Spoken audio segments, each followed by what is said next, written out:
So today we're going to take a look at something that I think is without doubt the most troll pro comp ever seen in Valorant, and honestly might stay that way for quite some time, because PaperX here on Breeze were running a Raze, which no one ever picks on Breeze, a Reyna, which, barely anyone picks anyway, and a Brim, which of course no one ever picks on Breeze, and also a Phoenix. Now you might not know of this character, Phoenix, but he's actually been in the game since the start, but no one ever picks him ever because he's so bad.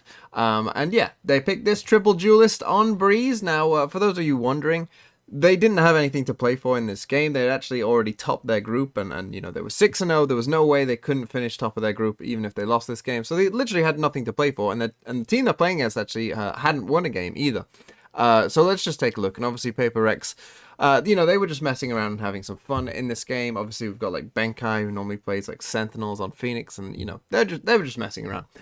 So let's take a look at how it went for them, and we'll start on their attacking side. And actually their attacking side with triple duelist, a Brim and a Sova, very aggressive. You might think it's actually could do okay, and it actually did do pretty well for them overall, because this is basically what they did a lot here in round number 7. They pretty much did this, where most of them, 4 or 5 of them, are just going to stack up and just try and hit a site, right? They just have a ton of utility to just bombard you with, and yeah, that's just what they're gonna do, and so that's how it goes. They actually start off with a drone. You might have seen there on the Sova in cave, and he does tag the KO knives, and sees that there are obviously a lot of people here, and now they're just gonna try and get in onto the site. They put down, you might be wondering what they're smoking with Brim. I talked about when they played Astra on this map, and it's actually the same things, where they smoke in between the 2 pyramids and this little corner here. And yeah, now they're just gonna try and get in onto the site, and we'll see how that goes for them. So they still are using utility, right? They're still trying their best to win this game. They actually send in the Phoenix. This is one thing that obviously this ult orb on A is actually quite easy to get for the attackers.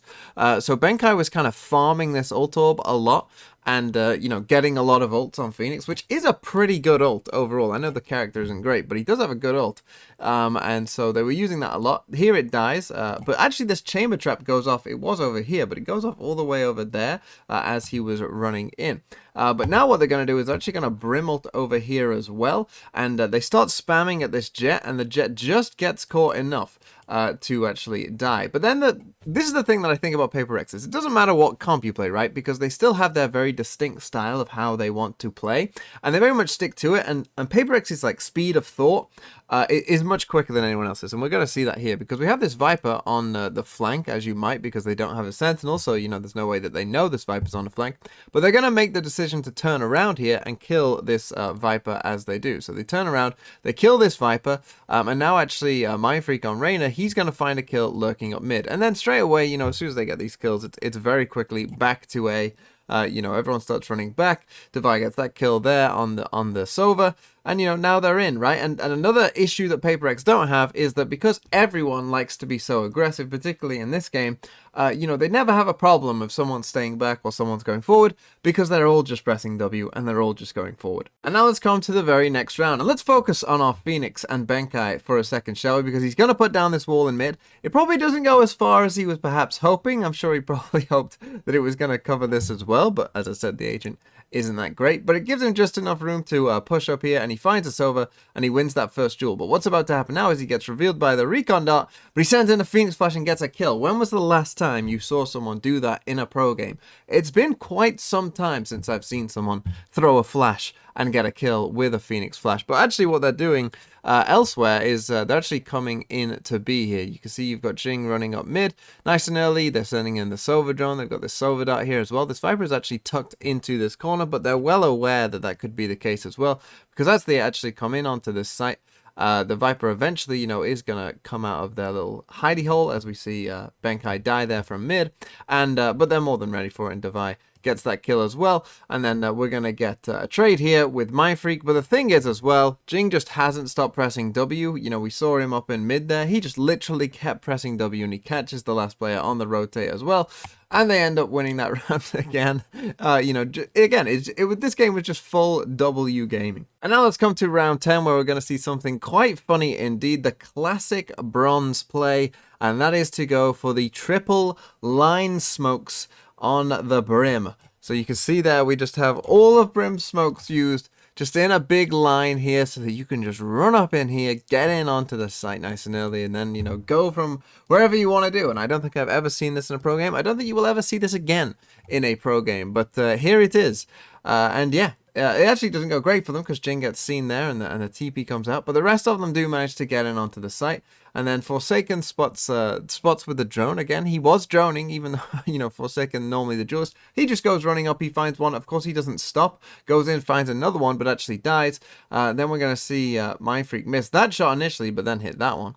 But now they're against 2 ops on a retake, so, you know, it kind of worked doing the triple line smoke here, because, you know, as soon as you're on the site against these ops, you know, you're doing pretty well. So we end up in a 2v2, and Benkai, again, is going to get value out of the Phoenix, believe it or not, because he's going to send up this wall just behind the pillar. You're about to see it there.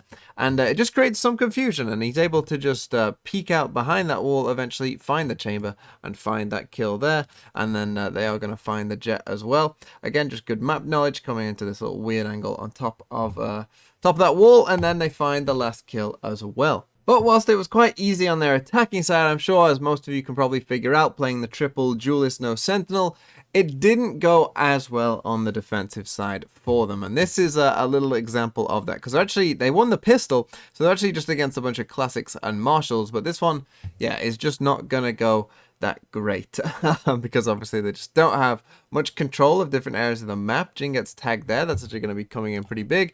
And then Mindfreak has gone walking here straight into this chamber, and so not ideal. And so this is what they were often doing on their defensive side as well, where they'd, you know, really kind of just stack up and just, you know, try and guess off the first contact where you were going to go, hope that they could then win this duels. This jet is also going to kill this over here, the one with the marshal. So they're down in a 5v3, and as you can see, our Viper here is just walking all the way through B, which is completely clear. So as the rotates start to come in for Paper Rex, well, Jing is going to get caught off here by a nice shot by this Viper as well, to make it a 5v2. Again, only against classics, and a marshal wasn't really their round, I suppose. And then as we run this forward just a bit quicker, they're also going to find these last 2 kills and almost make it a flawless, thrifty round with classics, which is not something you often see. But of all the games to do it, this was probably the most likely one. Because as you can see here, we just get another kill there from the KO, and then Benkai is able, again, to use the Phoenix Flash to get 1, but that was all he could get. And yeah, the defensive side maybe wasn't quite as pretty. But they still did manage to win some rounds, of course, because they are still just a better team, I suppose. And actually starts out with this, where Jing just goes running up aggressive. This is actually the very next round from the one we saw before, but Jing just goes running up aggressive. He dies there. But now we're going to see a really nice play by Devi, where he's going to use the jet smoke kind of against this jet, where he just use it to stay inside and then get that second kill as well. So we end up in this 3v3, but really I'm here to show you again, Benkai is Forsaken there. We end up in a 3v2, but then Benkai is going to do this. He knows the Phoenix lineups for the default plant, and I was thinking, how on earth does he know the Phoenix lineups? But then I actually remembered that Benkai has been playing a lot of Fade. So, you know, it probably comes from that, you know, playing a lot of Fade. Obviously, the drop-off is kind of the same. So he probably just knows it from doing that. But he actually manages to get a kill with it. How insane is that? And then he just creates some chaos with this wall. And he's going to shoot. And this is just going to create a bit of a distraction for Mindfreak to come across with the other side, who actually has a Vandal in this round, to allow Mindfreak to get that kill. And then Mindfreak's going to finish it off as well. So they managed to win this little retake. You know, Benkai, I could not believe when I saw him get a kill with that Phoenix Molly lineup. Really quite funny, but well played. And now let's come to round 16, and this one does have some teaching tools in it, but let's take a look at what happens here. So again, you can see the Paper Rex, they've just gone with 4 on A. They've just got 4 people here stacked up on A. You know, the drone is here, so they just think, oh, they're on A, let's just stack it and see what's going on. But we actually have the Viper walking up hall, and obviously they have nothing watching it because they don't have a Sentinel or anything. But whilst that's going on, Mindfreak has managed to get 1 kill in mid, but then gets traded out. And so we end up in this position. And Blitz are going to go across towards this B site, and we see Forsaken begins to rotate. But we know that our Viper has walked all the way up hall. And so, you know, the Jaws theme starts playing at this time. Because obviously we can see what's going to happen.